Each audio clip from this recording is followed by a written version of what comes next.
Hello friends, I'm Atuldahale and welcome to my YouTube channel. Today we are going to look at one very special game, that is the Immortal Game of Chess, played by none other than Adolf Anderssen. Adolf Anderssen was considered as one of the best players in the 19th century, and he was crowned the unofficial world chess champion in 1851 when he won the first ever international chess tournament happened in the history of chess, that is the London International Open 1851. And he continued his form and he continued his dominance in the chess world until 1858.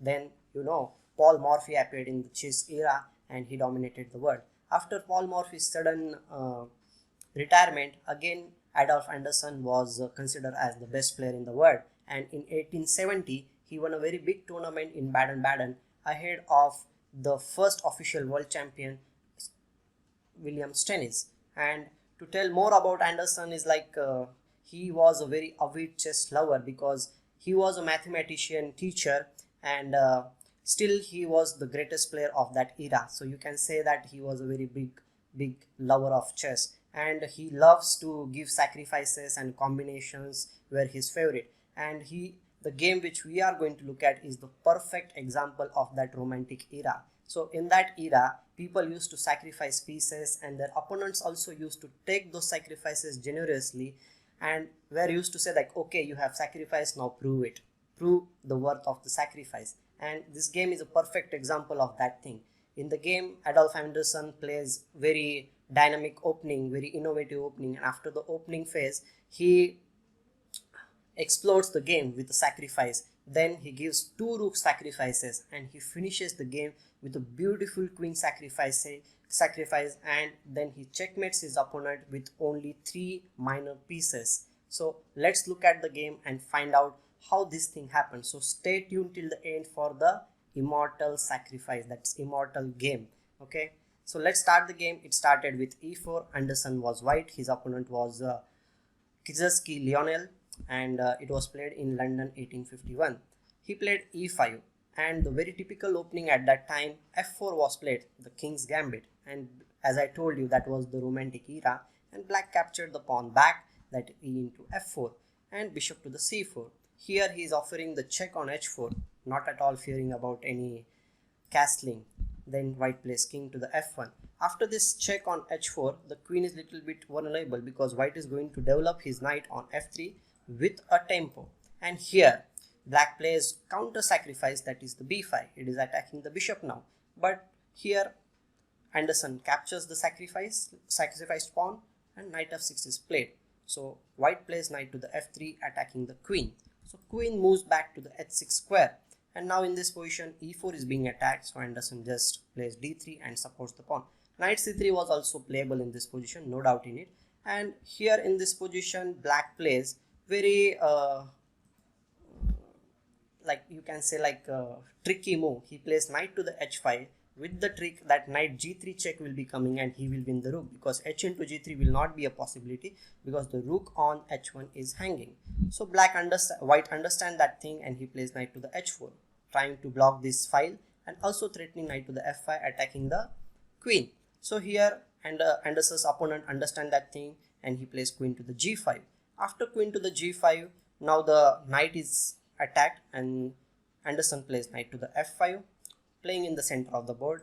Then c6, he attacks the bishop, but Anderssen in this position doesn't pay attention to the bishop. He just plays very attacking move, that is the g4, attacking black's knight on h5, ignoring his own bishop. Okay, both players are playing counterintuitive, counter attacking game. So the knight is being attacked, so black plays knight to the f6, privating the knight, and again in this position he ignores that the bishop on b5 is hanging. He loves giving sacrifices and he gives the first sacrifice of the game, that is the bishop on b5. He plays rook to the g1, supporting the pawn on g4. The idea now is to play h4 and trying to attack and trying to block this queen's all pass and then trap the queen. So black captures the bishop on b5. White plays h4 in this position. The queen moves back to the g6. Again it attacks the queen. The queen comes to the only square, that is the g5, and white plays queen to the f3. Now the threat is very simple, bishop into f4 and the queen will be trapped. So in this position the queen is not having any squares, so black decides to go back with his knight and create some space for the queen.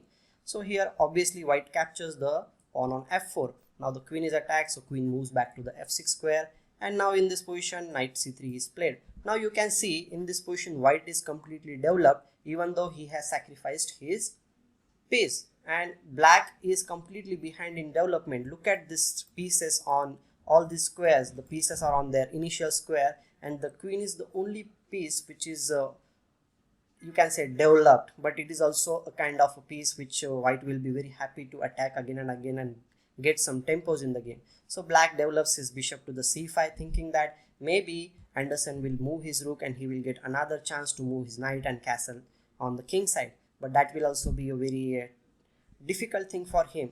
Anderssen ignores the thing that he is attacking the rook. He plays his knight in the center of the board with knight to the d5, attacking the queen, and also the pawn on b2 is hanging, so his opponent obviously captures the pawn on b2, because as I told you, players in that era used to take all the sacrifices, and the immortal sacrifice continues. He plays the move bishop to the d6 in this position, a very beautiful move. And after this move, okay, this move is a great also, and it is a little bit dubious also, because white had different choices in this position to win the game, but he chooses to play this move, offering the rook on a1 with a check, and also the rook on g1 will be hanging after that, and the bishop is hanging on c5, so black captures the rook on g1. Anderssen ignores that his rook on a1 is still hanging, and he plays e5, shutting down his queen, which was preventing the g7 pawn, and he blocks it. He is giving up his second rook in this position with a check, that too with a check, and he plays queen into a1 check. The white king comes into the center, and you won't believe me, but this position is almost completely lost for black. He is down a lot of material, but his king is completely weak. He has sacrificed his king for the sake of accepting all the sacrifices, and Anderssen finishes the game off in a very great style. In this position, black plays knight to the a6, and we'll see how it finished, but before that we will consider other options also for black. If black plays f6, then white has knight into g7. If king f7, then knight into f6, and if black plays bishop to the b7, then again knight to the d5, king to the g7, and then queen f8 is a checkmate. So we will see what happened in the game is like black played knight to the a6, and here white played knight into g7 check, king moved to the d8, and here comes the final queen sacrifice, that is the queen f6 check, knight into f6, and bishop e7 is a checkmate. A very beautiful game, and this is one of the favorite games of Kasparov, which he has annotated in his very famous book My Great Predecessors also, and this game is famous for his name, that is Immortal Game of Chess. So I hope you enjoyed this video, and you will share this video with your friends also, and do subscribe to my channel. Stay tuned, we will meet again. Bye. Thank you for watching the video.